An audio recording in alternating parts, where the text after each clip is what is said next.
Hello viewers, আপনারা দেখছেন একটি পুরাতন এলইডি বাল্ব ওয়ালটন 40 ওয়াট একটি এলইডি বাল্ব। এটি বাল্বটি নষ্ট। এখন আমরা খুলে দেখব এটার ভিতরে কি অবস্থা।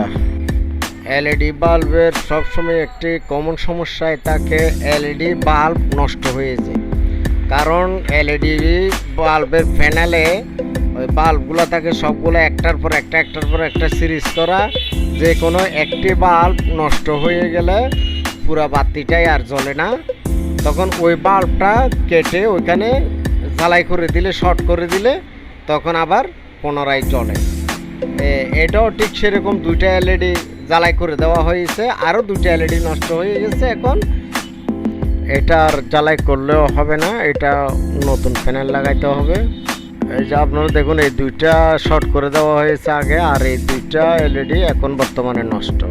তাহলে চারটা, এটা আর শর্ট করে দেওয়া যাবে না, এটা চলবে না। এটা একটা নতুন প্যানেল লাগাতে হবে, এই দুইটা সমান করে দিতে হবে। তা না হলে নতুন আরেকটা প্যানেল লাগালে সেটা বসবে না, সমানভাবে বসবে না। এটাকে গ্রাইন্ডিং দিয়ে সমান করে দিতে হবে।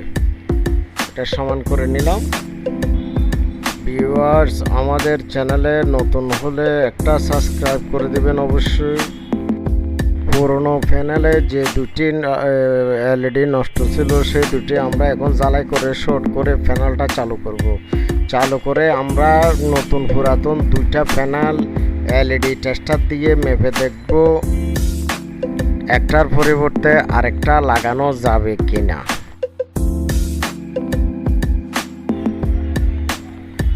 ভিউয়ার্স, না টেনে সুন্দরভাবে পুরো ভিডিওটা দেখুন, তাহলে বুঝতে পারবেন, নিজে এসব এলইডি ঠিক করে নিতে পারবেন।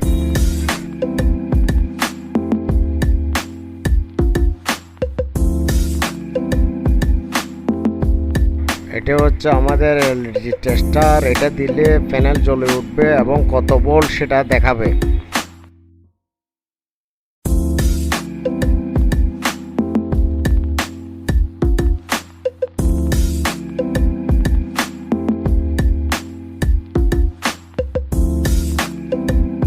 আমরা দুইটা প্যানেল মেপে দেখলাম, একটার পরিবর্তে আরেকটা প্যানেল লাগানো যাবে।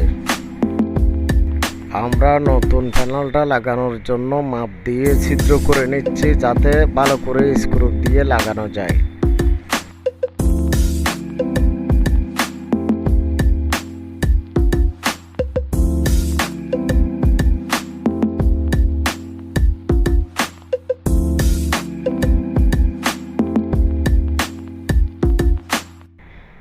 এখন আমরা একটা চিকন পঞ্চের সাহায্যে এটাতে চারটা ছিদ্র করে নিব।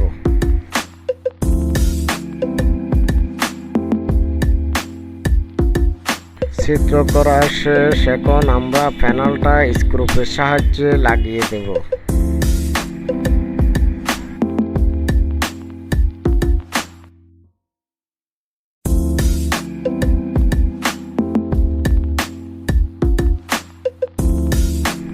এখন আমরা প্যানেল এবং হিট সিন ভালোভাবে চেপে লাগিয়ে দিব বাল্বের সাথে।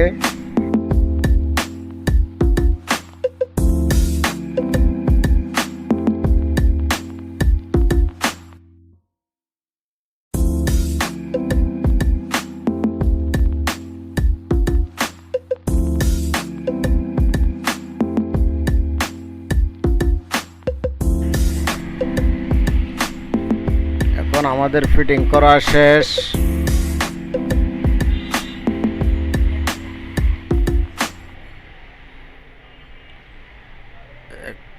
যে জ্বলতেছে,